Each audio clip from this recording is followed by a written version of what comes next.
It's a long play. We begin on page 3. Judith can read if she wants to or not want to. If you want to just get the feel of it. What we do is we all take turns reading. We read.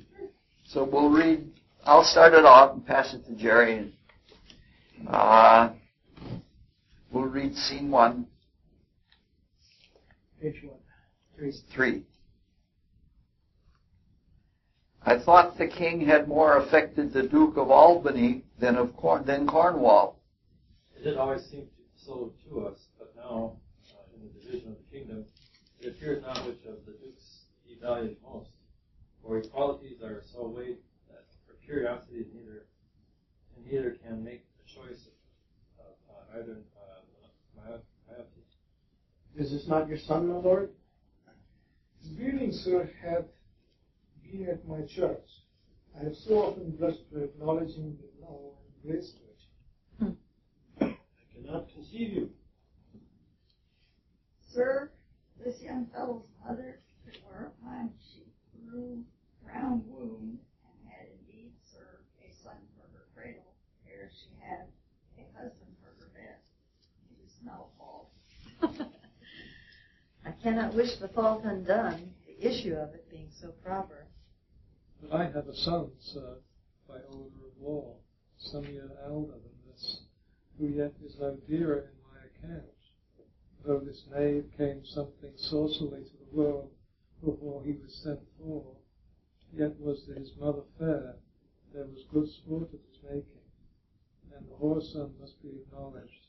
Do you know this noble gentleman, Edmund? No, my lord.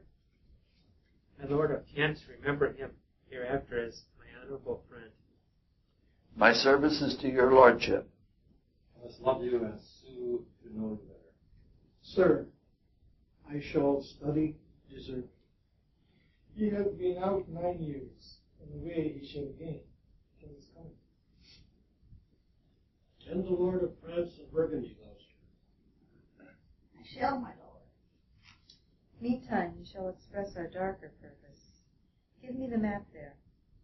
Know that we have divided in 3 our kingdom, and 'tis our fast intent to shake all cares and business from our age, conferring them on our younger strengths, while we unburdened crawl toward death. Our son of Cornwall, and you, our no less loving son of Albany, we have this hour a constant will to publish, our daughter's several dowers, that future strife may be prevented now. The princes, France and Burgundy, great rivals in our youngest daughter's love, long in our court have made their amorous sojourn, and here are to be answered. Tell me, my daughters, since now we will divest us both of rule, interest of territory, cares of state, which of you shall we say doth love us most, that we our largest bounty may extend, where nature doth merit challenge? Gonerill, our eldest born, speak first. Sir, I love you more than word can wield the matter, dearer than eyesight, space, and liberty, beyond what can be valued, rich or rare, no less than life, with grace, health, beauty, honour, as much as child e'er loved or father found, a love that makes breath poor and speech unable, beyond all manner of so much I love you. What shall Cordelia speak? Love and be silent. All these bounds, even from this line to this, with shadowy forest and with champaigns rich, with plenteous rivers and wide-skirted meads, we make thee lady. To thine and Albany's issues, be this perpetual. What says our second daughter, our dearest Regan, wife of Cornwall? Speak. I am made of that self-metal as my sister, and prize me at her worth. In my true heart I find she names my very deed of love, only she comes too short. That I profess myself an enemy to all other joys, which the most precious square of sense professes, and find I am alone felicited to your dear highness love. Then for Cordelia, and yet not so, since I am sure my love's more ponderous than my tongue. To thee and thine hereditary ever, remain this ample third, of our kingdom, of the fair kingdom. No less in space, validity, and pleasure than that conferred on Goneril. Now, our joy, although our last and least, to whose young love the vines of France and milk of Burgundy strive to be interest, what can you say to draw a third more opulent than your sisters? Speak. Nothing, my lord. Nothing? Nothing. Nothing will come of nothing. Speak again. Unhappy that I am, I cannot heave my heart into my mouth. I love your majesty according to my bond, no more nor less. How, Cordelia? Mend your speech a little, lest you may mar your fortunes. Good my lord, you have begot me, bred me, loved me. I return those duties back as are right fit. Obey you, love you, and most honor you. Why have my sisters husbands, if they say they love you all? Haply, when I shall wed, that Lord whose handmaid take my plight shall carry, half my love with him, half my care and duty. Sure I shall never marry like my sisters, to love my father all. But goes thy heart with this? So young and so untender? Oh, I missed it. Aye, my good Lord. So young and so untender. So young, my lord, in truth. Let it be so. Thy truth then be thy dower. By the sacred radiance of the sun, the mysteries of Hecate and the night, by all the operations of the orbs, from whom we do exist and cease to be, here I disclaim all my paternal care, kinquity and property of blood. As a stranger to my heart and me, hold thee from this forever. Barbarous Scythian, or he that makes his generation messes to gorge his appetite, shall to my bosom be as well neighbored, pitied, and relieved, as thou, my sometime daughter. Good, my lady. Peace, Kent. Come not between the dragon and his wrath. I loved her most, and thought set my rest on her kind nursery. Hence, and avoid my sight, so be my grave my peace, as here I give her father's heart from her. Call France. Who stirs? Call Burgundy. Cornwall and Albany, with my 2 daughters, Dower's Digest the 3rd. Let pride, which she calls plainness, marry her. I do invest you jointly with my power, preeminence and all the large effects that troop with majesty, ourself by monthly course, with reservation of 100 knights, by you to be sustained, shall our abode make with you by due turn. Only we shall retain the name, and all the addition to the king. The sway, revenue, execution of the rest, beloved sons, be yours, which to confirm this coronet part between you. Royal Lear, whom I have ever honored as my king, loved as my father, as my master followed, as my great patron thought on in my prayers. The bow is bent and drawn. Make the shaft. Let it fall, rather, through the fork and bade, the region of my heart. Be cant unmannerly. When Lear is mad, what wouldst thou do, old man? Thinkest thou that duty shall have dread to speak, when power to flattery bows, to plainness honor's bound? When majesty fall to folly, reserve thy state, and in the best consideration check the hideous rashness. Answer my life, my judgment. Thy youngest daughter does not love thee least, nor are those empty-hearted whose low sounds reverb no hollowness. Kent, on thy life no more. My life I never held as a pawn, to wage against thine enemies, nor fear to lose it by safety being motive. Out of my sight.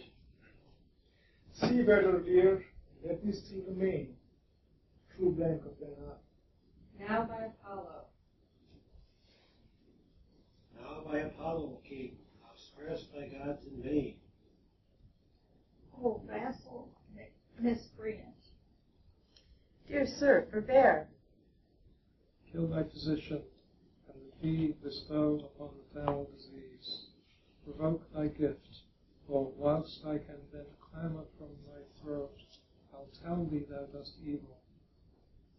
Hear me, recreant, and thine allegiance, hear me, that thou hast sought to make us break our vows, which we durst never yet, and with strained pride, to come betwixt our sentence and our power, which nor our nature nor our place can bear, our potency made good. Take thy reward.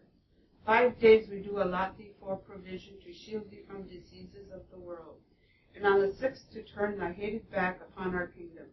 If on the 10th day following thy banished trunk be found in our dominions, the moment is thy death. Away, by Jupiter, this shall not be revoked. Fare thee well, King. Since thus thou wilt appear, freedom lives hence, and banishment is here. To gods to their dear shelter take thee, maid, that just thinkest and hast most rightly said, and your large speeches may your deeds improve, that good effects may spring from words of love. Thus Kent, O princess, bid you all adieu. He'll shape this old course in a country new. Here's France and Burgundy, my noble lord. My lord of Burgundy, we first address toward you, who with the king hath rivaled for our daughter. What is the least will you require in present? No dower with her, or cease your quest of love. Most Royal Majesty, I crave no more than hath your Highness offered, nor will you tender less. Right, noble Burgundy, when she was dear to us, we did hold her so. But now her price is fallen. Sir, there she stands. We fought within that little seeming substance, for all of it, before this pleasure feast, and nothing more may fitly like your grace. She's there, she's yours. I know no answer.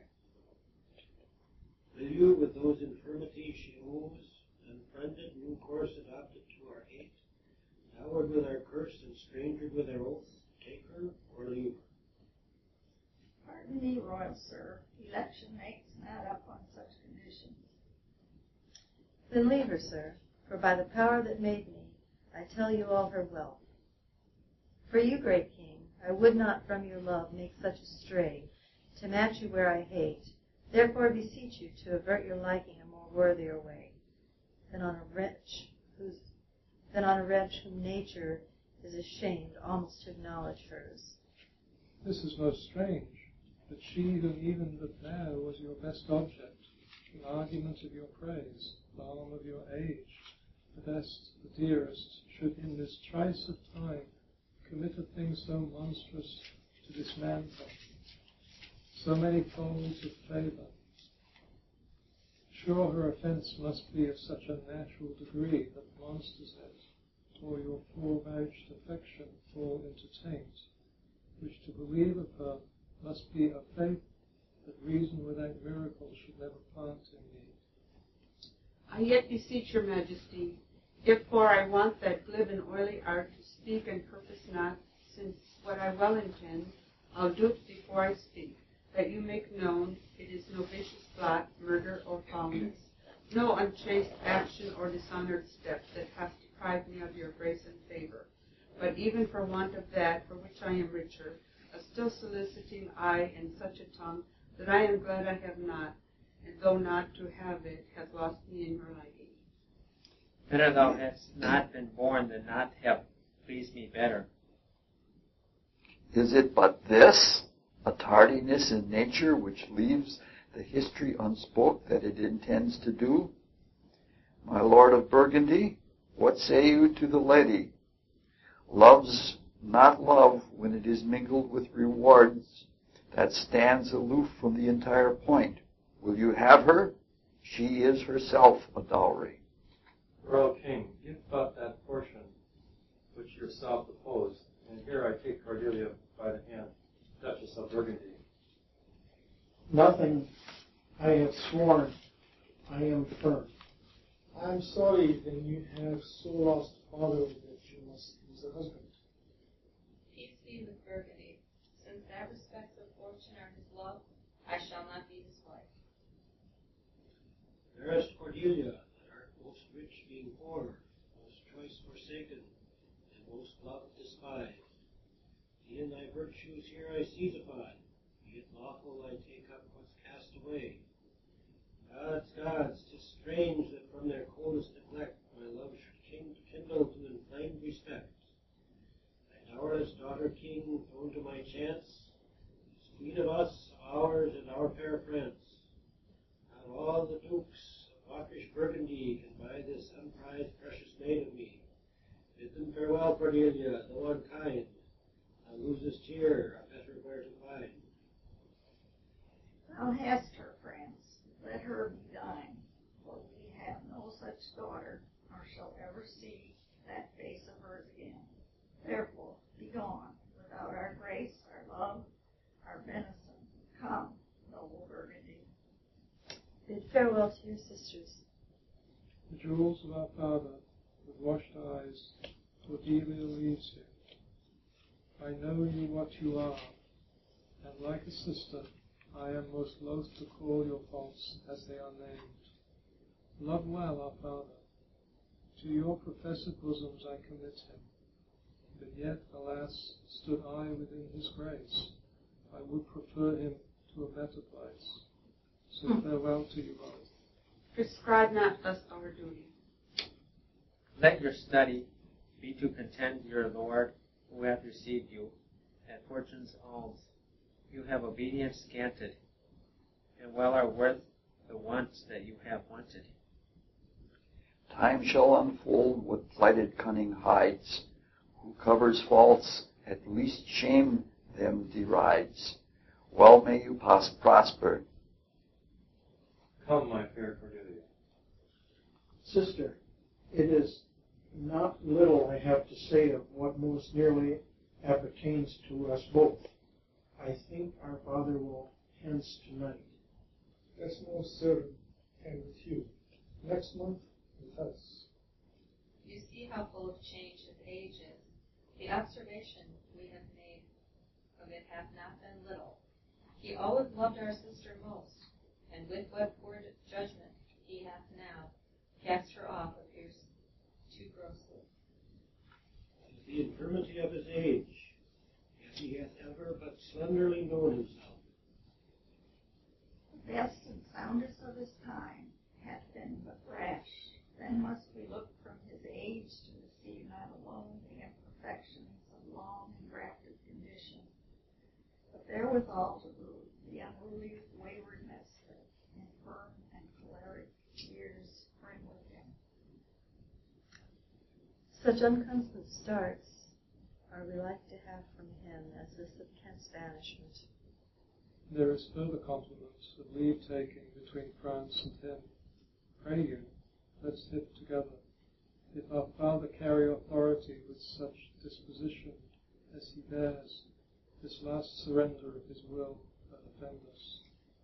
We shall further think of it. We must do something, and ye that eat. Well, this will be a talk mostly about mysticism, very little about Shakespeare.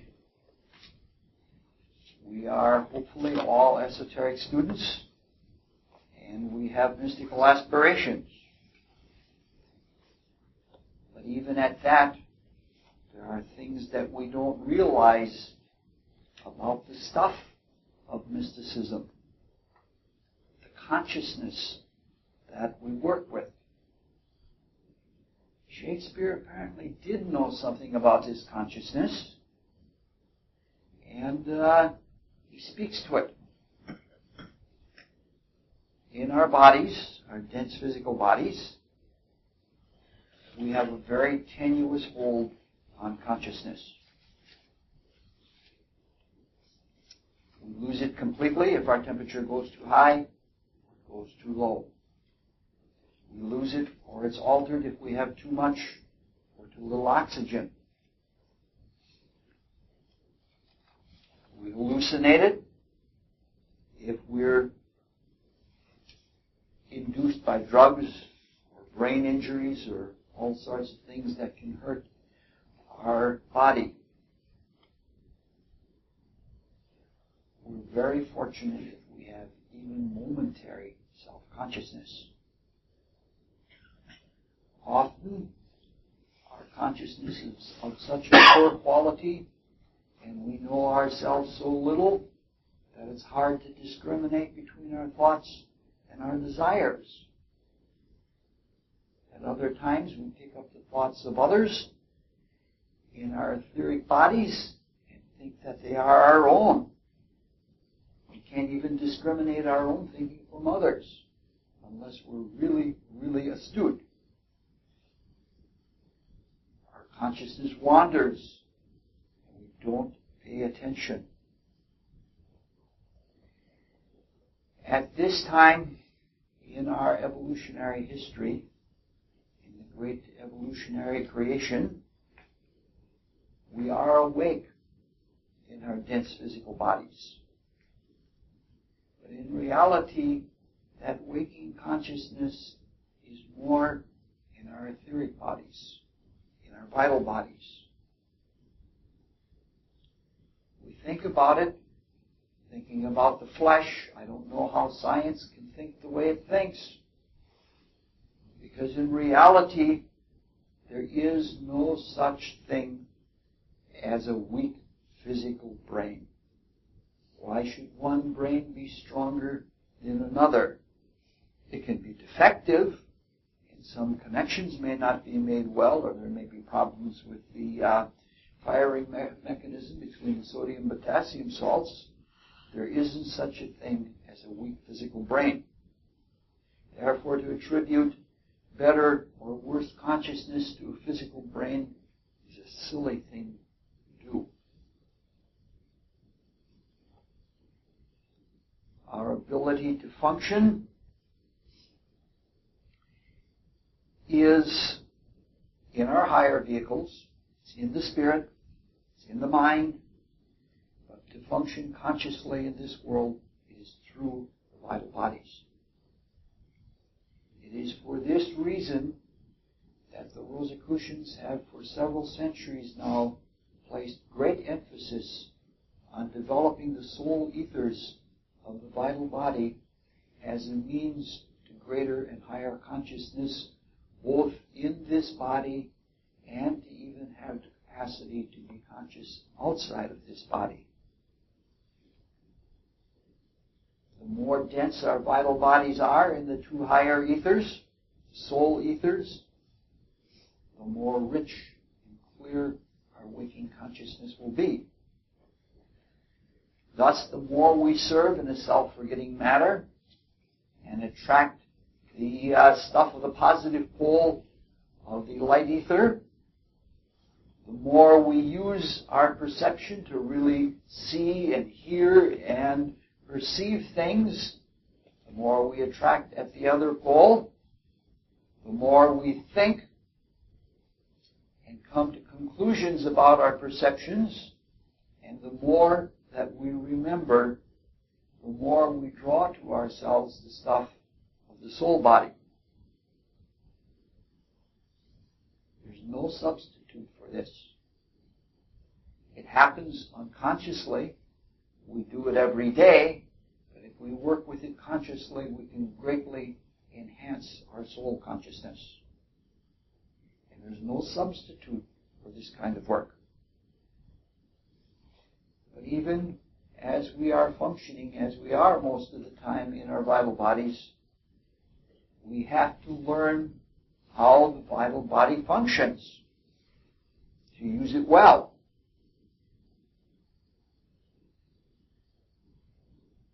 The vital body is more subject to waves and wave action than physics thinks energy is.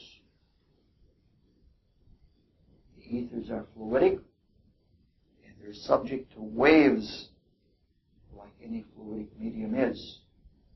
We have waves of energy that pulse through our inner consciousness.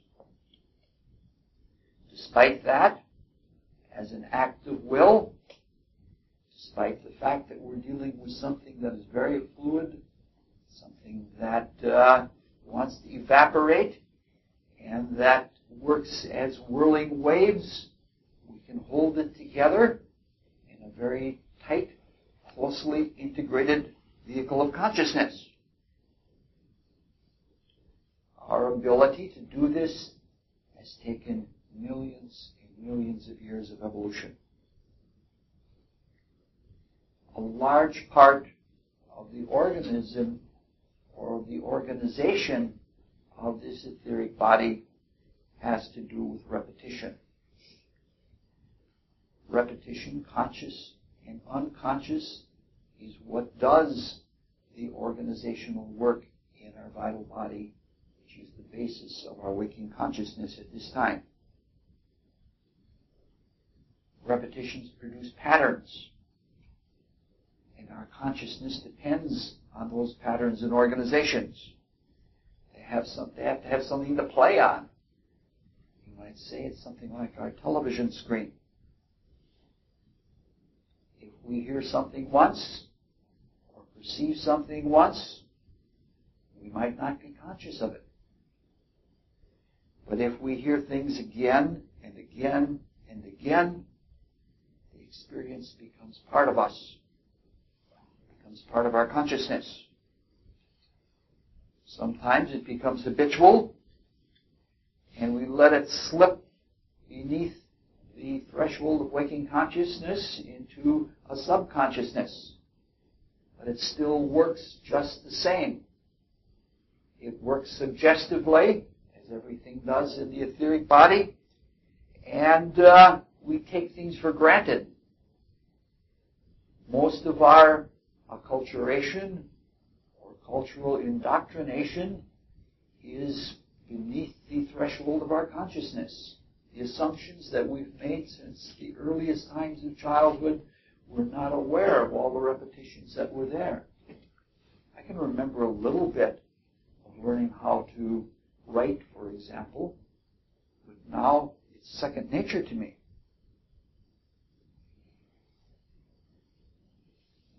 If we hear something or see something many times, it becomes part of us. Thus, to have good waking consciousness means to have a rich soul body from having consciously worked on the service that develops it, and to have it well organized. And that requires paying attention. Right now I'm trying to learn a new language, and I'm trying to do it by that very same thing. I'm trying to repeat things again and again until it becomes part of me, until I can experience it as though it were second nature to me. If we don't pay attention to things like that, they become habits. Now all of this happens whether the repetitions are true or not true.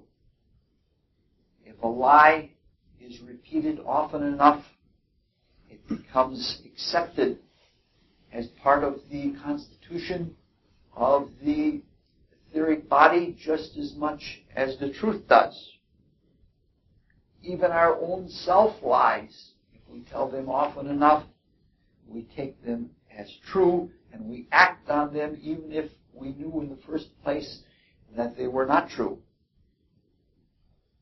So Shakespeare apparently knew this and was keenly aware of it, because at line 10, when Gloucester is talking about his bastard son Edmund, he said, "At first I blushed to introduce him as an illegitimate son, but I've done it so often now that I do so brazenly." Meaning to say, he has what he first objected to about his own behavior when the evidence was living before him. By accepting it again and again, he became inured to it, and it became part of his being. So Shakespeare is right once again. Let's look at some of the other problems that are in the play. Cordelia obviously has a problem. And it's a problem that we all face, so it's worthy of a few minutes' attention. When Ophelia is sent to draw Hamlet out, and she encounters him with a book in his hands, she tries to open him up and ask him, "What are you reading?" He says, "Words, words, words." The statements of love by Goneril and Regan are also words, words, words. So Cordelia is dumbstruck when she's asked to self-consciously and publicly declare her love. By this point, we all recognize that Lear is stupid.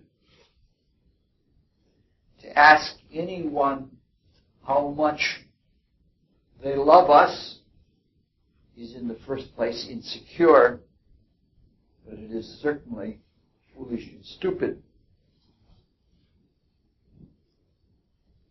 To ask how much someone loves, which is a difficult thing to quantify, and an even more difficult thing to be able to put into words, is a foolish thing. Moreover, to place a material reward on the quality of the response to that question is terrible.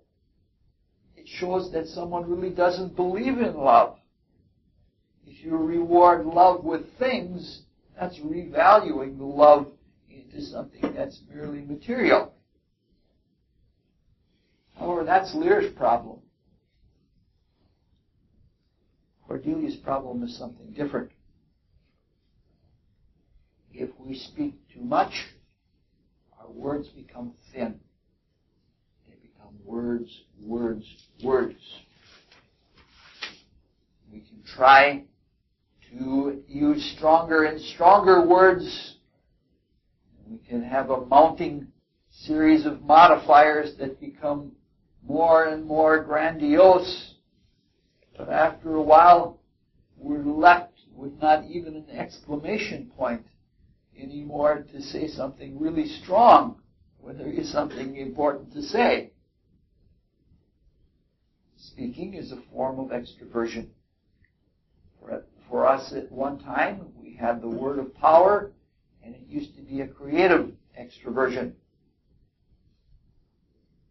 Extroversion relieves inner pressure, just like blowing the whistle on a steam engine relieves internal pressure. It takes away from the inner pressures or the inner tensions and things like that, but to some extent, it takes away from the integrity of the soul, not the spirit, the soul nature. We have to maintain something of an internal pressure, or else our psyche will, so to speak, crumple like a deflated balloon. In fact, we know as spiritual students that a big part of our spiritual growth is increasing that internal pressure, and to do so slowly and carefully, so that we can repair our weaknesses along the way, so that we don't burst with the increased pressure. Eventually we can sublimate the source of that pressure, the creative energy, and we can do magical things and creative things.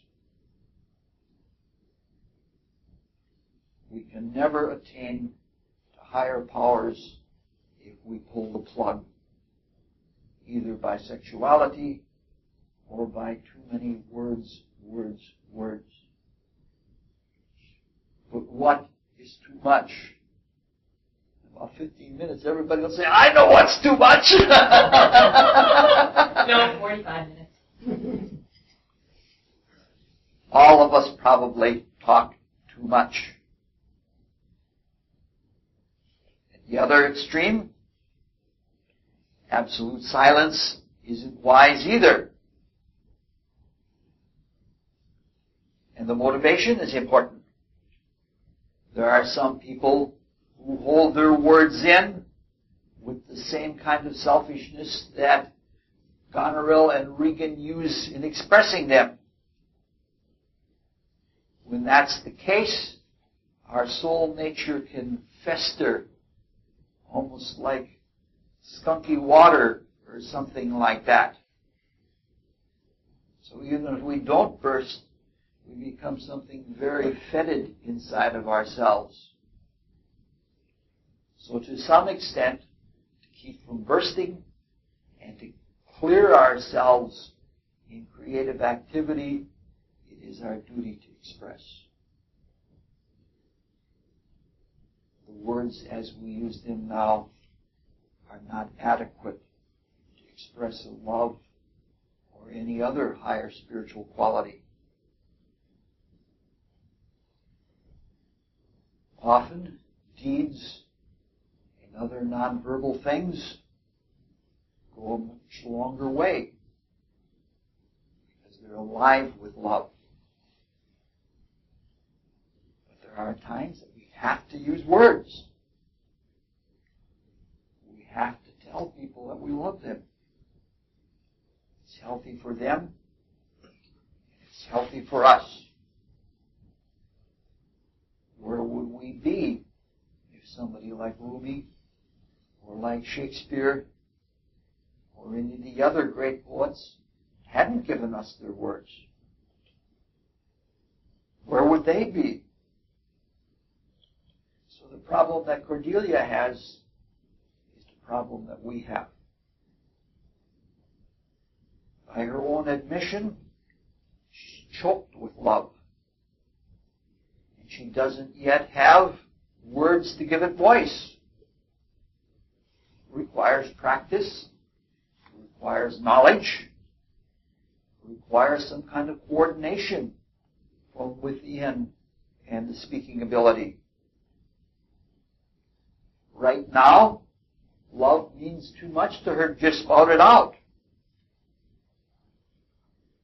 Her words seem spare and stark by comparison to the words of her sisters. But she is, it seems, trying to hit on a good solution. She tries to justly temper her words or justly proportion her words. She wants her words to carry her love and no more and no less. She doesn't want to make a mockery of it by saying too much, and she doesn't want to sell the love short by saying too little. People like that are people who want to say what they mean and to mean what they say and to leave nothing out and put nothing more in. Her temperament is that she certainly wants to avoid the extreme extroversion of flowery language or exaggeration or bombast or anything like that. She probably errs, even though her speeches are with great sincerity, but she errs in the direction of understatement. When that happens, sometimes, when we have so much feeling and try to put so much into words and we don't know how to do it, we have loaded words. There are words that are charged with meaning to the speaker that the hearer doesn't understand or know the charge that is in those words.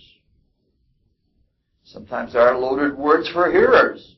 You say things that strike a nerve in someone, words that mean something to them that horrify them.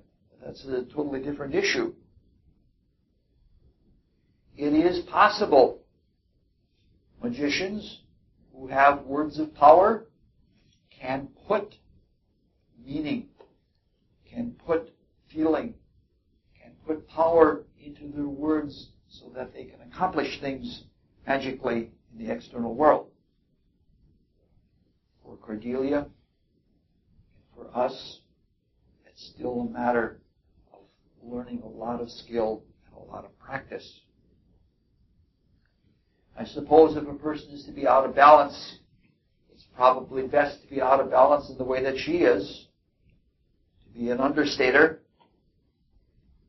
Because after a while, you have a history of saying too much, and people just say, that's a bullshitter. And then when you do have something to say, no one will listen. It's a relatively easy thing to learn words and how to speak them out when you have the character. If we develop character in ourselves and we are fully in tune with the Spirit, the matter of learning words is a relatively simple thing. To merely develop words and to not have character is a detestable kind of thing. So we can see a little bit of the problem that she has and how she chooses to work on it. And for her, it's definitely a work in process. Lear, on the other hand, is like his daughters, his other two daughters. The apple falls close to the tree, and they all chose the flowery language of appearances.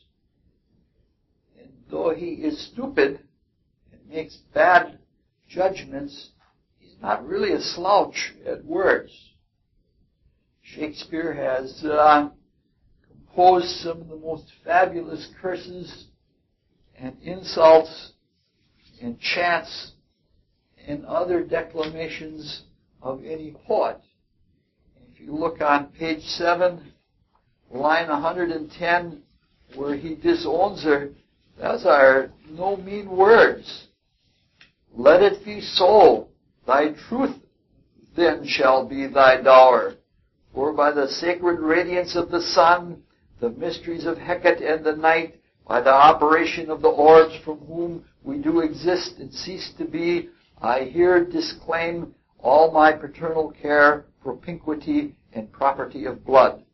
As a stranger to my heart and to me, hold thee from this forever.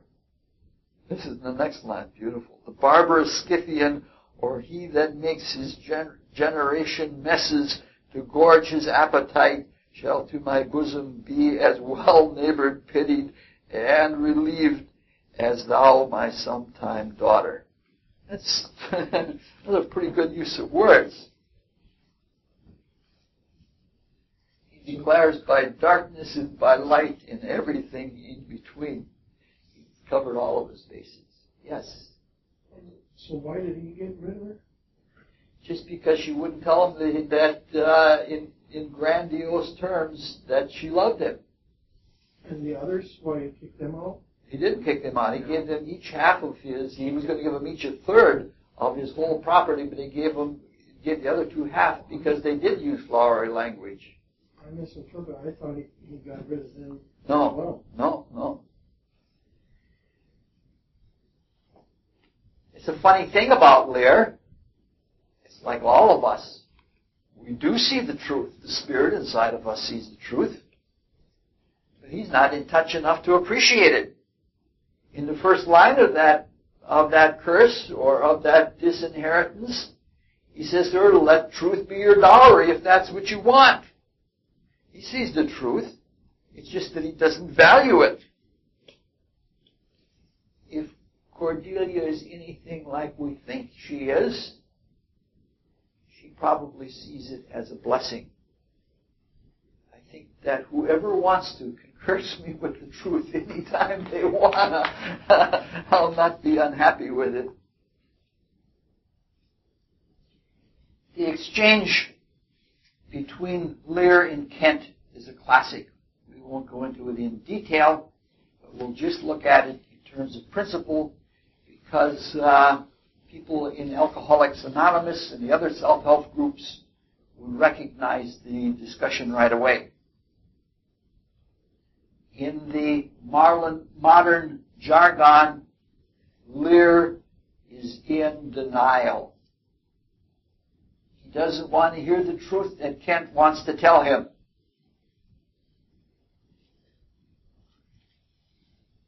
One might think that he's been spoiled by being king too long. He's used to having his way, right or wrong. He has his way. It's been too long because he thinks that his artificial power, which he is given by the way the government has been set up traditionally, he thinks that he can control reality in the same way that he controls his fiefs or his fiefs. Such a thing is possible. We've been talking about it. We can control reality. We can control our destiny. But that's only when our deeds are congruent with divine intent, both the spirit within us and the macrocosm. That's what we're trying to get at by studying cause and consequence. Lear is obviously locked in his own way. He likes the abortions and misdirections from true thought.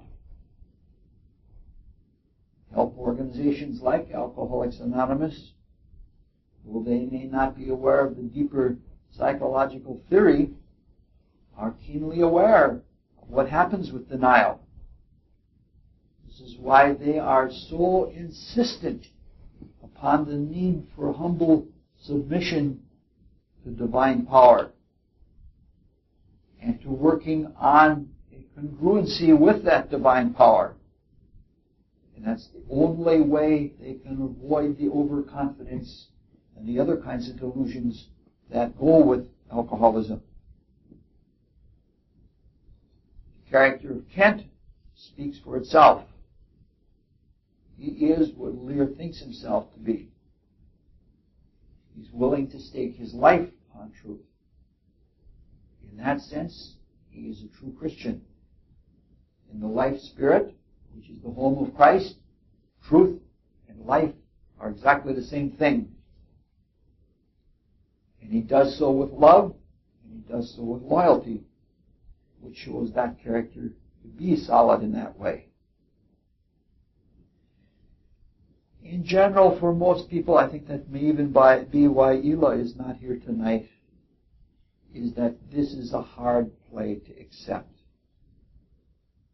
And part of the reason it's a hard play to accept is you're taking it as reality when it's almost a melodrama. The bad folks are really bad, and the good are really good. The curse was beautiful, as was Cordelia's gracious statement. She speaks the truth, and she does so with great graciousness at line 269. It's truthful, it's loving, it's delicate. I wish I could say things to people in that same way. As the scene closes, we can see that the sisters are scheming with each other with the same kind of lies that they told to their father. They're plotting what they're going to do, but they're not saying it. They think that by not saying it directly, that what they're doing is not underhanded. All right, let's read the next scene. I'm up, by golly. This is the first time this ever happened. We've gone around the whole round robin, and it came right back.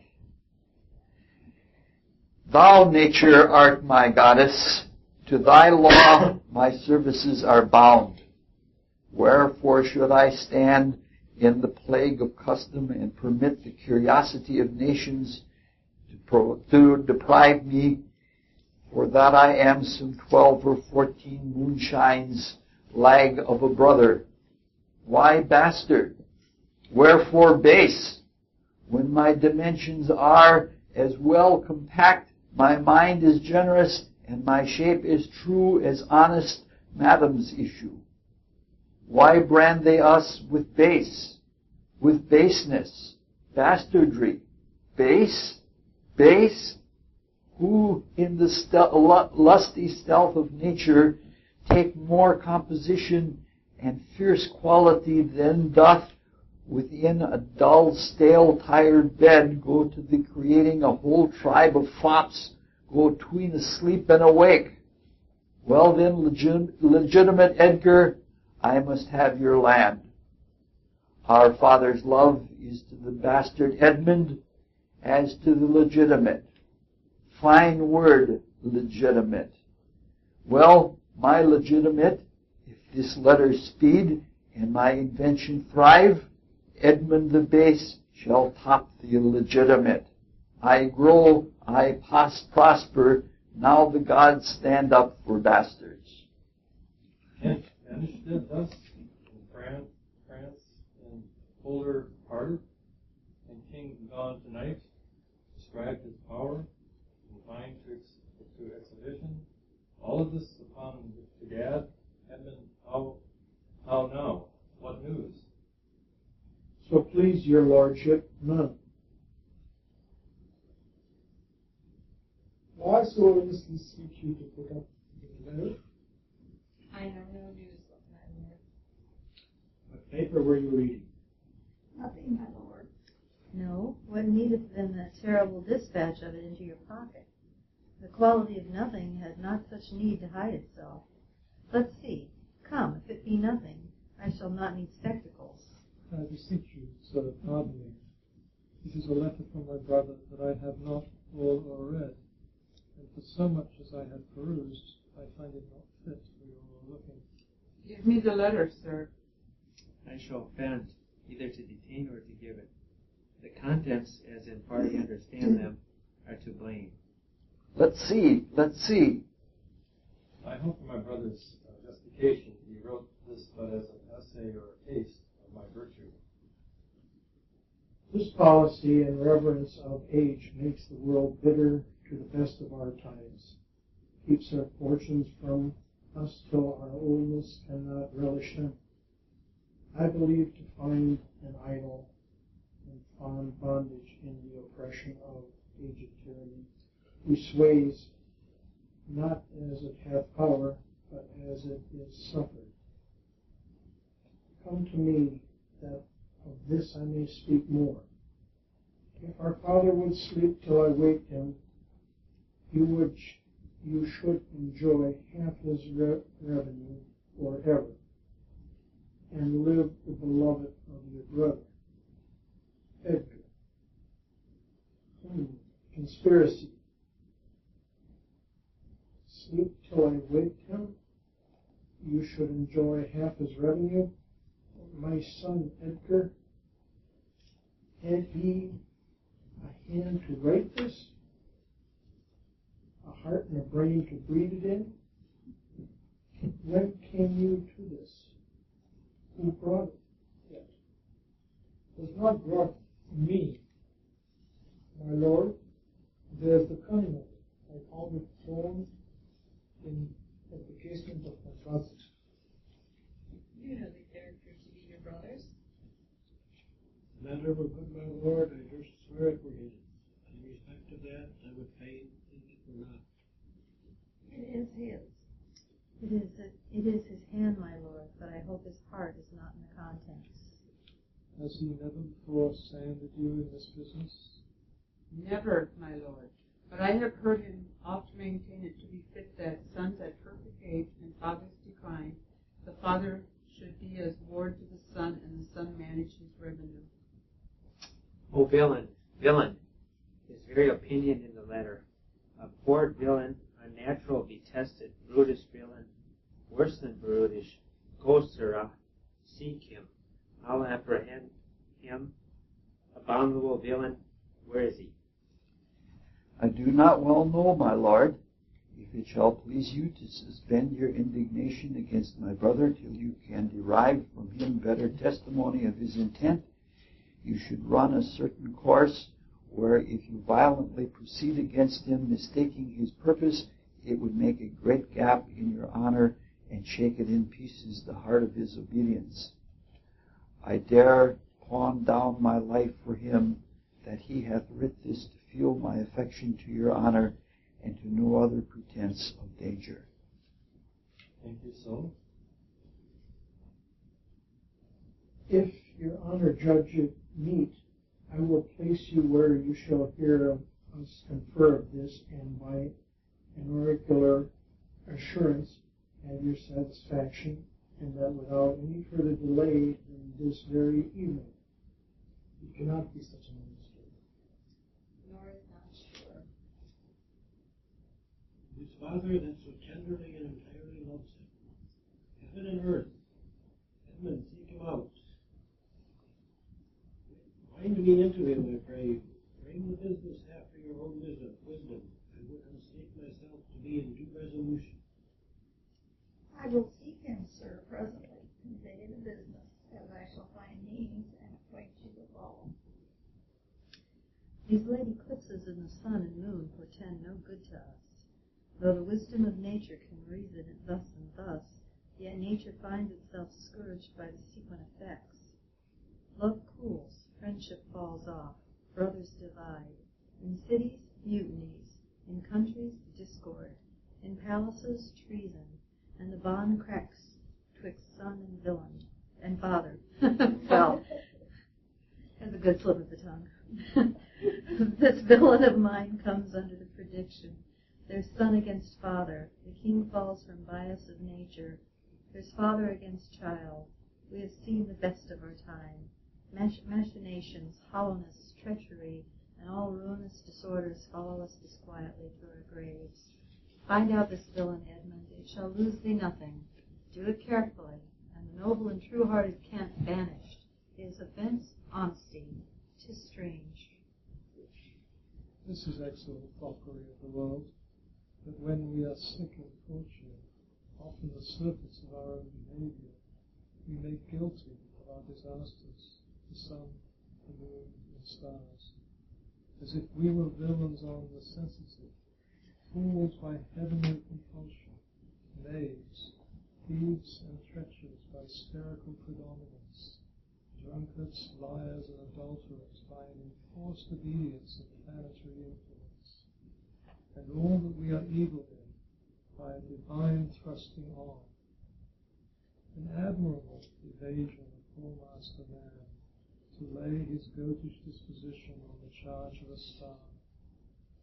My father compounded with my mother under the dragon's tail, and my nativity was under Ursa Major, so that it follows I am rough and lecherous. But I should have been that I am, had the maidenliest star in the firmament twinkled on my bastardizing. Edgar, Patty comes, like the catastrophe of the old comedy. My hue is villainous melancholy, with a sigh like Tom of Bedlam. Oh, these eclipses do portend these divisions, far Saul, far me. How now, Brother Edmund, what serious contemplation are you in? I am thinking, brother, of a prediction I read this other day that should follow these eclipses. Do you busy yourself with that? I promise you the effects he writes of succeed unhappily as of unnaturalness between the child and the parent, death, birth, dissolutions of ancient communities, divisions in state, medicines, and maledictions against the king and nobles, needless differences, dividedness,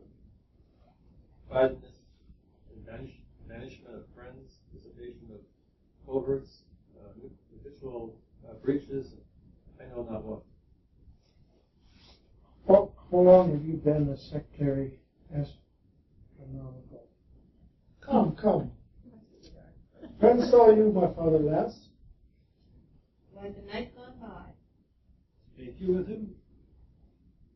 Hey, 2 hours together. Parted you in good terms? Found you no displeasure in him by word nor countenance? None at all. Bethink yourself, wherein you may have offended him, and at my entreaty forbear his presence until some little time hath qualified the heat of his displeasure, which at this instant so rageth in him, that with the mischief of your person it would scarcely allay. Some villain hath done me wrong. That's my fear, brother. I pray you have a continent forbearance till the speed of his rage go slower, and, as I say, retire with me to my lodging, from whence I will fitly bring you to hear my Lord speak. Pray ye, go. There's my key. If you do stir abroad, go armed. Armed, brother? Brother, I advise you to the best. Go armed. I am no honest man if there be any good meaning toward you.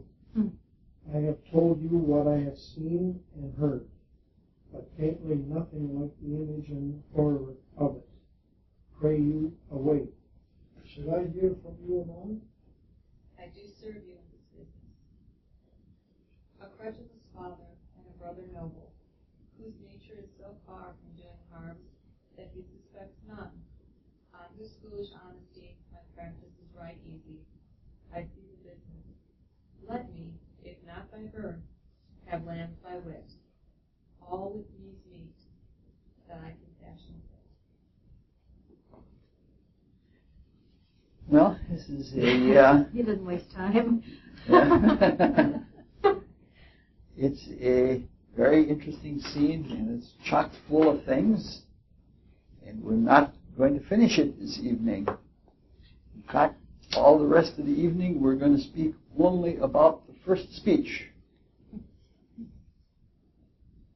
I can't... Edmonds. I can't say that what I'm going to talk about now was intended by Shakespeare. I suppose it may have been. It is all about that first speech. And what it is what it suggests to me, and things that I've been thinking about the theme for a long time. We'll try to put it in the words of our general theme for this series of talks called Love and the Law.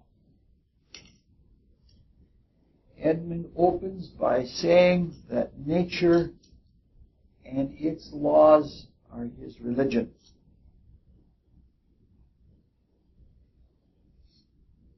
He thinks sacred customs are artificial and meaningless. He would, and eventually does, think similarly about religion and everything else that he considers artificial. He wants only natural things. He questions very specifically the customs about bastardry. He thinks they're all nonsense. It's not defensive to him. It's part of his philosophy. Nature, as he sees it, is blind or indifferent to social customs. It's the biological things, the natural things that count. By this argument, nature doesn't know that Edmund's mother isn't a blue blood. And by the same token, nature doesn't care that she isn't a blue blood. Nature doesn't know and doesn't care that the union of his father and mother was outside of wedlock. Nature doesn't care about such artificial things like wedding customs and the laws associated with them. It's a pretty modern outlook. Almost all of us in the 21st century would probably find a lot of concord with it, especially his views about what is legitimate. In nature, everything that comes to pass seems legitimate. However, if we look around us, and if we look at our lives, there are a lot of very strong opinions about legitimacy that several centuries of thought like Shakespeare's, or at least the Shakespeare's as expressed through Edmund, have erased. probably each and every one of us have some squeamish feelings about illegitimacy or legitimacy. And so it's worthy of some thought, especially from a spiritual point of view. Let's begin first with something mundane and then come to something more from the tradition of the mysteries. Even in pure nature, legitimacy is an important issue. Right outside of town here, about 10 miles, we have a temple dedicated to legitimacy. It's called the American Breeders' Society, something like that. Many generations of careful selective breeding has led to cattle that have desirable characteristics. I believe the chief bull out there is still Ramses. And Ramses has been dead a long time and has he's impregnated many generations of cows beyond his time. Now, from a material point of view, it would be foolish to produce illegitimate cattle. If you can have calves by Ramses, why would you want to have an illegitimate, except maybe if you're experimenting and looking for something even better yet? There are limits to selective breeding. Species that are too closely inbred usually produce genetic defects that are decidedly undesirable.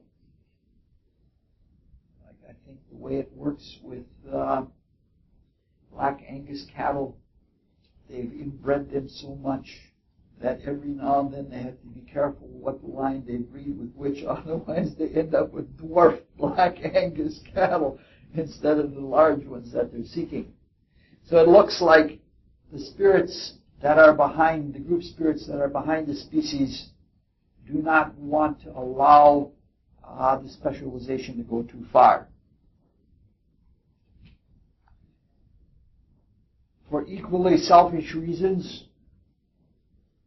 there are now attempts to control reproduction even more closely by genetic engineering. Selective breeding has produced monstrosities, like the cows that have to wear brassieres until their backs bowl from the weight of the brassiere, or the chickens that become carnivores. That's just from selective breeding. Genetic engineering is producing even more horrific products. I have a picture of one here. It is a chicken that has no feathers. Pass it around. It's one of the universities in Israel has produced a featherless chicken. You have to keep it out of the sun, otherwise it isn't protected from sunlight. Genetic engineering has its own problems because in genetic engineering they can only cut things away or they can only splice things. That is, they can remove a trait or take an option away by cutting something out. And sometimes that produces dramatic side effects. And it certainly lessens the future options in evolution. They can't add things to the DNA and stuff? They can take things from one species and splice them into another species. Like right now there are strawberries that have genes from fish. Why?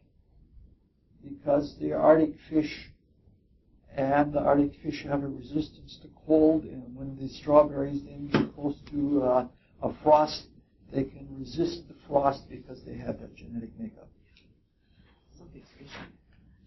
Yes, most of the strawberries that you get in the supermarkets have fish genes in them. The amount of genetically altered food that is in the United States now, we have no idea how much it is. It's just huge.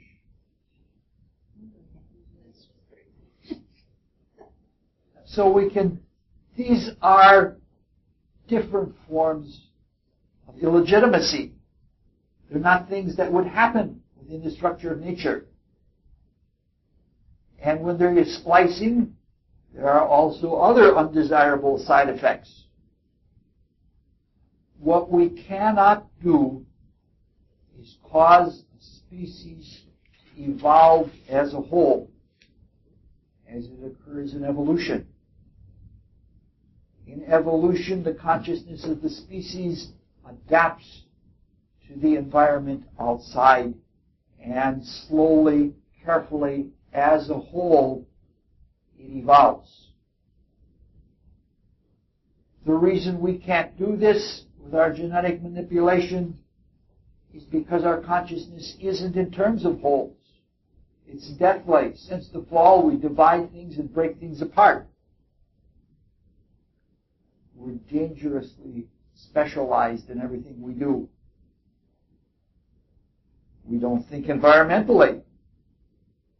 And when we do, even then, our thought is small. We have become very selfish and very anthropocentric. We think about things from our point of view only. We want animals and plants to be the way we want them to be for our selfish human ends. We don't even think in terms of the ends and purposes of the very species. If you told a genetic scientist about the aims and ends and intents of a specific species, they'd look at you as if you were crazy. The same thing with the environment. We want it to be, what was the comment that was made about global warming? That means Canada won't have such bad winters anymore. That was the comment that came out. Our beloved president. We don't think about an environment for the whole evolution of the environment and what is taking place in the large. And if we talk to the environmental scientists about that, they would think we were crazy. The whole idea of purposeful evolution in either microcosm or macrocosm is not in our world outlook. That's one of the consequences of the fall. We're out of touch with the spiritual worlds, and in the spiritual worlds things are done more in wholes. We've lost the consciousness of wholes, and we seem to be bent, as the statement goes, hell-bent on greater and greater subdivision and specialization. All right, let's set that aside for a second and pick up something else. When Mao Zedong and the communists began the People's Republic of China, marriage, including legitimacy, was strictly enforced. In part, this was a nod to custom, because the people of China had so many very strong set views about family that they never would have gone along with something that didn't have family bonds. And even the Cultural Revolution couldn't break that down later on. But mostly, the views on marriage and legitimacy were expedient. Mao and the people that surrounded him realized that if there were in this new nation that was trying to do something in a different way, a sudden population boom, it would have been a disaster. Mao realized that without parental control, having illegitimates running around all over the place would not make the cohesive society he wanted. Cohesive society where people wear clothing that has to be buttoned from the back so that you're dependent on each other. Illegitimacy would have been an act against the state, the kind of consciousness he was trying to produce. As we've been looking at it in this series of talks, this is self-government. Human law for human good. To some extent, a much greater extent than in the United States, individual liberties are curtailed for the general good. This is secular human law. Secular law is also one of the distant effects of the fall of humanity into material darkness. And secular outlooks are a relatively new thing in the evolution of a culture. Several thousand years ago, a secular government was unheard of. Probably the first thing, except among the communes of spiritual students, was the attempt in Athens at a secular democracy. Several thousand years ago, everything was biological, cultural, and spiritual. Everything was in the hands of either divine kings or priests. And in those times, the divine kings and priests were more or less in touch with the spiritual hierarchies that guided humanity. To a very large extent, the divine kings and priests were focal points.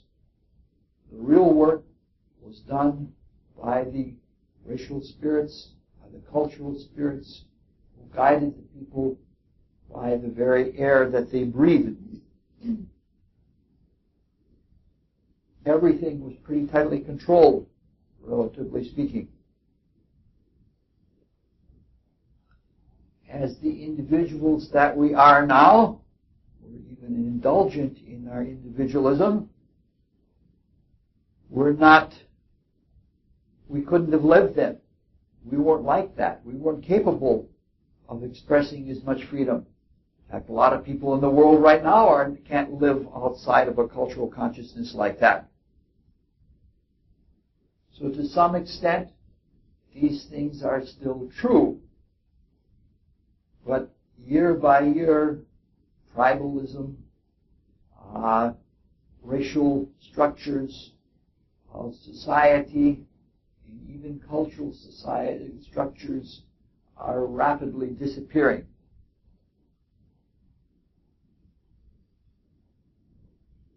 In these ancient times, when we were ruled by divine kings and priests, the priests and kings knew how to reproduce specific genetic conditions.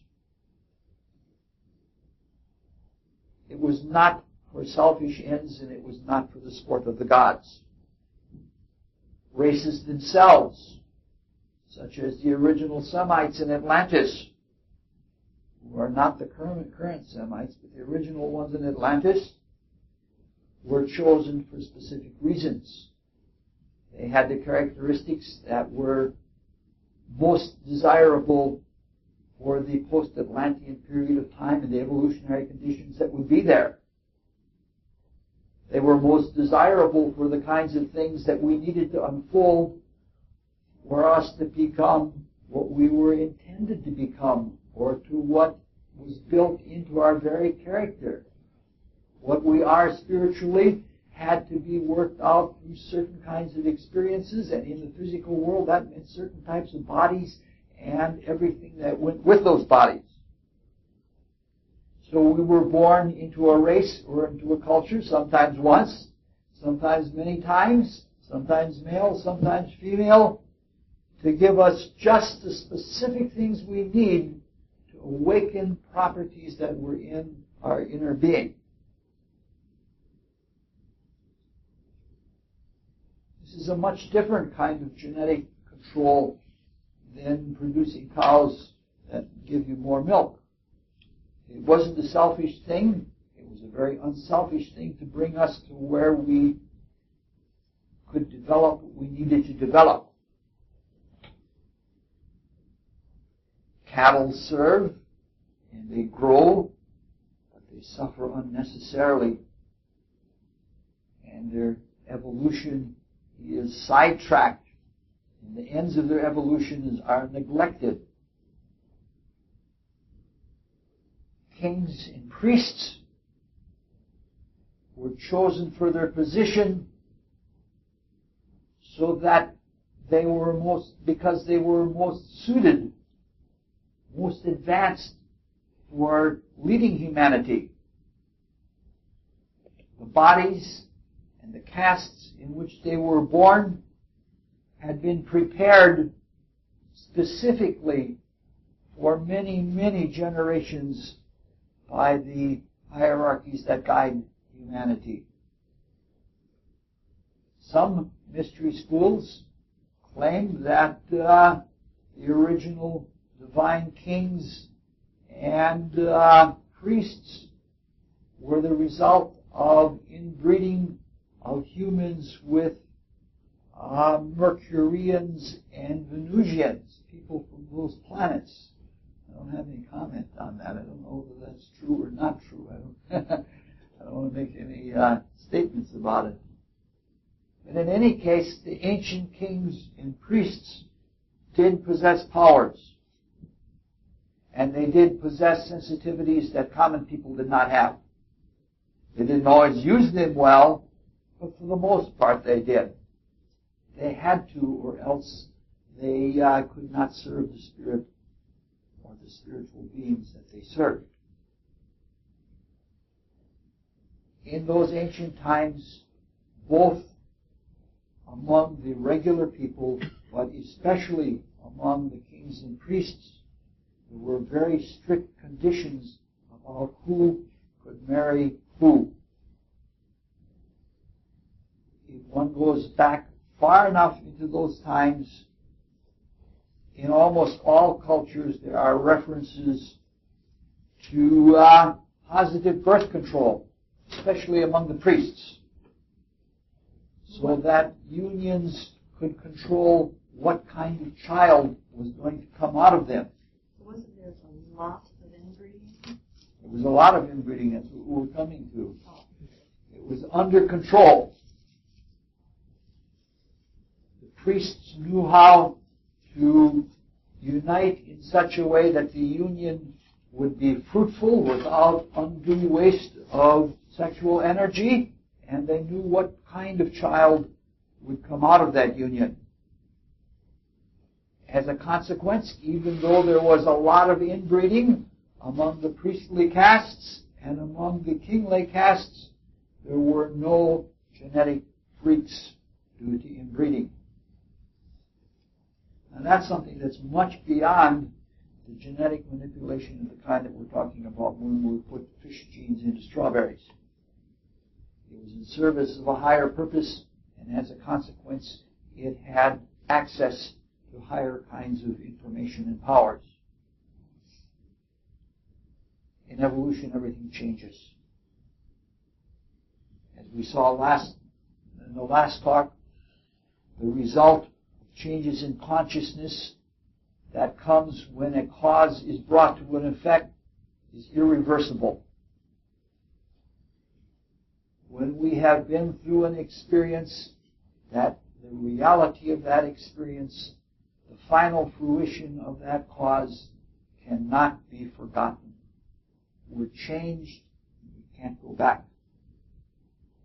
So eventually what happened after many, many, many years of living in systems where things were completely controlled by priests and kings, more and more people got the kinds of experiences that they needed to ripen what they needed to ripen, and in general, they developed the soul power so that they could individuate. When this happened, radical changes occurred in human evolution and in human culture. And those changes were both physical and cultural. At a certain time, incest and inbreeding became universally taboo. Mythologies around the world had stories of incest producing catastrophes. The whole Oedipus cycle is one example. It's very strongly in our folk consciousness right now. Even in our humor, we have a bar against incest of the strongest variety. When we say to insult someone, when we say you're a motherfucker, we're saying something that is banning incest so that there cannot be inbreeding.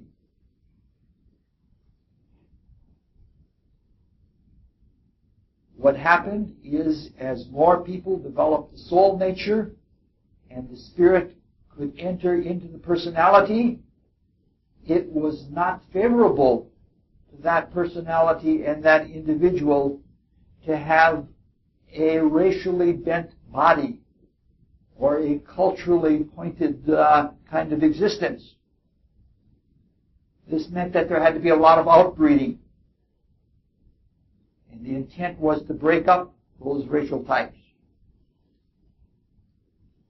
Eventually, it has come to the point, or will come to the point, when there is total interracial breeding or mating. All of the tendential things of different genetic types will be broken down. And then everyone will be able to and will have to function as an individual. And to function free from any kind of body drive of one kind or another. Culturally, the changes have been radical also. Royalty and an aristocratic class of blue bloods and priestly, what's the right word? I don't know, castes of priests. They've lost their power and they're losing more all the time. Most of the spiritual powers that used to be available to kings and queens and priests and priestesses now belong mostly to legend. There's still some people that hang on to these things. There are royalists and people like that. Progressively, there is more democracy, where individuals willfully work together with individuals to produce a government that is favorable to all. It's too bad that we make our choices in relative ignorance and in spiritual blindness so that we can't make better choices than we do right now, but eventually that will come. We'll make our choices from wisdom rather than from darkness. So, when we hear of things like aristocratic blue bloods and royal weddings, we're hearing only echoes of ancient times. When we hear the word legitimacy as a means to social control instead of self-control, we see those as more or less external inhibitions to us. We are modern. We are like Edmund. We are opposed to the whole idea of aristocracies. We are humans that want to control our own destiny. Maybe not in the same way that Edmund does, but we want to control our own destiny. Edmund is all too modern. He's selfish. He's not only so-called illegitimate by breeding, he has illegitimate ends, illicit ends, unfair ends. And there we come to that word again, in a way that we use it, that word illegitimacy. We immediately feel bad. We think he's using illegitimate means to get to ends that themselves might be illegitimate. When we hear that word illegitimate, it causes us to feel uneasy inward life. So even though we can see how the consciousness of Edmund has gotten to where it is and where our modern consciousness is about illegitimacy, we still feel uneasy. When you feel uneasy, that means you have to go deeper. So we have to go even deeper with this. Edmund does not claim to be a modern man. We have said that. And he doesn't give himself any airs of modernity. The only allusion that he makes is the allusion to being a votary of nature. Yes, a follower. And that is a word that in other times produced as much uneasiness as the word illegitimate. Nature. To ancient mystics, the natural human being was the antithesis of the spiritual human being. They agreed that nature was wonderful, and they agreed that it was the outmost expression of the divine, but they felt that nature was unconscious and unself-conscious. Now, many of these mystics had very deep spiritual experiences. No matter what part of the world they were from, in earlier times, as in current times, but we're speaking about earlier times now, they had profound spiritual experiences. They had experiences that went as far as the human spirit and the life spirit. They knew their individual nature as spiritual beings, as gods, as self, with a capital S. They also knew the pure truth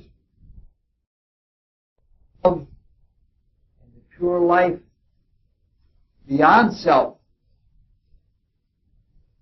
That is the life spirit. They could see the universal ideas. Plato could see the universal ideas out of which everything in the phenomenal worlds had been created. And many of these mystics had a number of experiences in these lofty spiritual realms.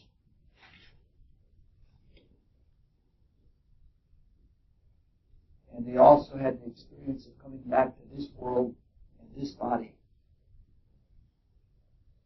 Comparatively speaking, this world was a come down. It was cumbersome, by comparison, dead.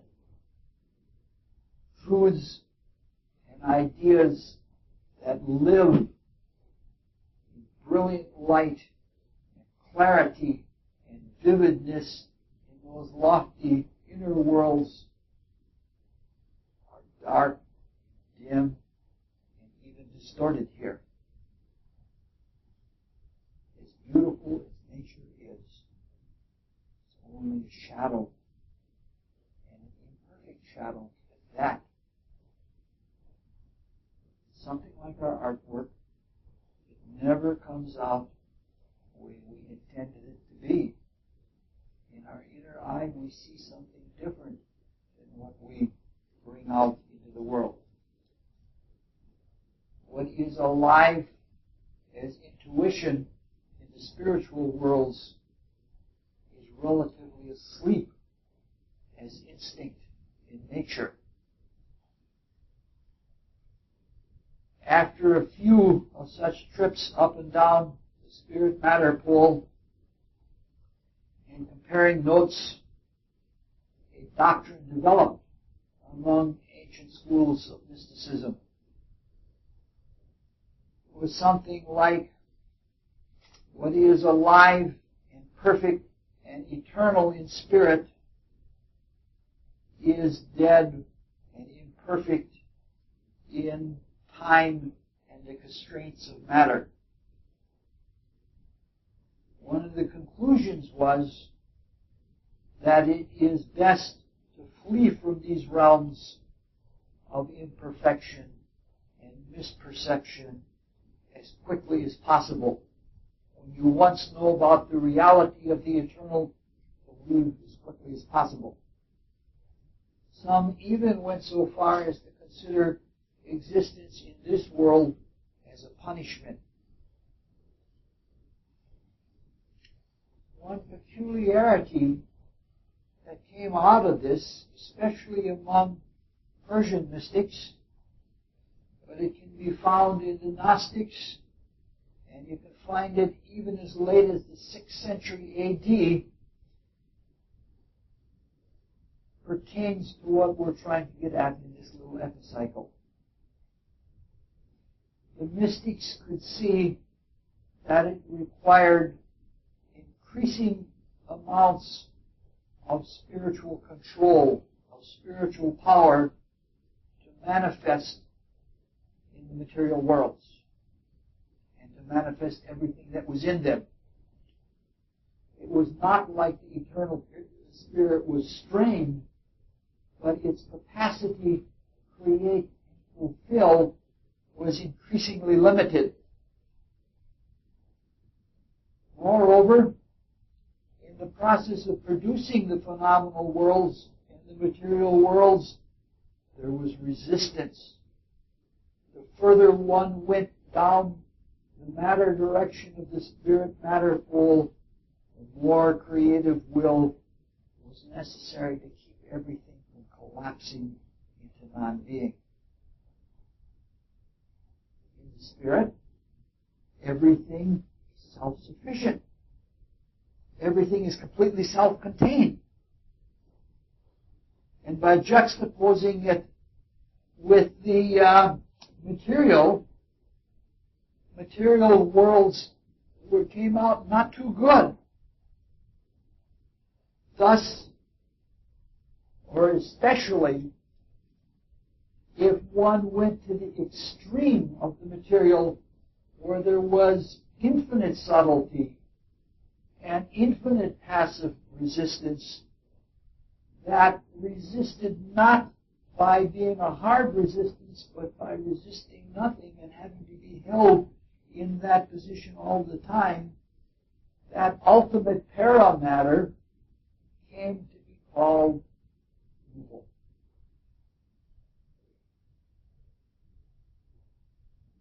That is, matter and the material world were evil and a necessary resistance to the good of the spiritual world. Since the kind of consciousness that is in spirit is eternal, and it doesn't know anything really of time, which is broken up and has limitation as part of its being, whereas the spirit has unlimitation, it was, in its subsistence, it was precedent to the realms of matter and to the realms of time. And if you look at it that way, It is the elder brother, the legitimate spiritual brother, to the younger, illegitimate matter, which is distorted and impure and has all of those qualities of uneasiness that we think about. So that the relationship of Edgar to Edmund is exactly the relationship of eternal spirit to temporal material. So if we judge things by the good, and really we have nothing else to judge by, because everything matter is imperfect, if we judge things by the good and by the eternal truth that resides in it, there is an inherent bias against matter, and inherent bias against the illegitimacy of matter as a pretender to reality. Matter and the phenomenal worlds are unreal or relatively less real. Everything changes. In evolution, everything changes, even the outlooks. So by asking questions like, why is this projection into matter in the first place? Or why the whole creation at all? And by observing the evolutionary creation and by, so to speak, reading the mind of the universal spirit in terms of questions like this, the archaic, or the idea of matter being evil became archaic. The outlook's improved. We don't have time to go into it. At this point, the talk becomes relatively pinched because it's way too long. But the understanding of eternal creation and awakening within the absolute that both is and isn't led to a different kind of outlook. It is an idea that we could have time, we could have evolution, and that the whole spirit-matter dichotomy, the legitimate and the illegitimate, could be swallowed up by a larger view, a unity with regard to the unknown within the absolute as a potential. And so that creation could continue on as eternally as matter could continue on infinitely. But that subtle resistance of paramatter will persist. However, it's not seen as evil. Some people do try to worship it. They try to worship the dark potential of what could be, which is a dangerous thing to do. It usually results in a darkened kind of insanity. But we have all progressed from the fear and hatred of matter as something to be eschewed. We've gone overboard in a way because we have replaced it with a materialism where matter is the be-all and end-all, and that has blinded us in effect of the eternal. However, relative to the unknown, our waking consciousness and our present limited creativity has problems with the unknown interfacing through matter. The unknown is unknown. It's uncertain. And because we have limited linear consciousness rather than total spiritual consciousness, we tend to do things by trial and error relative to the unknown. That works in particular, but it leads to some interesting and quaint notions about infinity in potential in this subtle, resistant paramatter. We tend to look at the unknown in terms of chance and probability and even statistics. And that the ultimate passivity is no longer seen as a resistance, it's seen as randomness. The idea of chance reality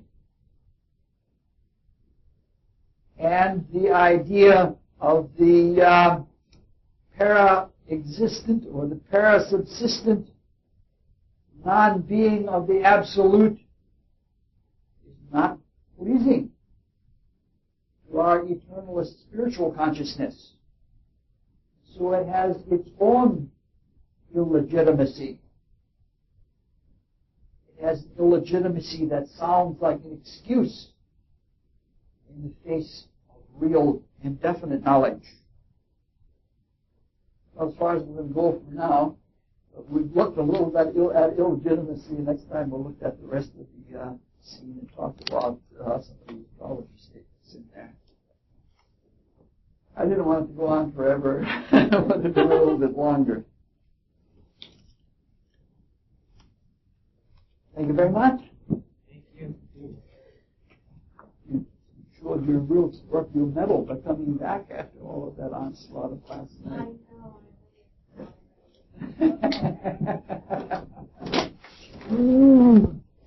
Think the world of you.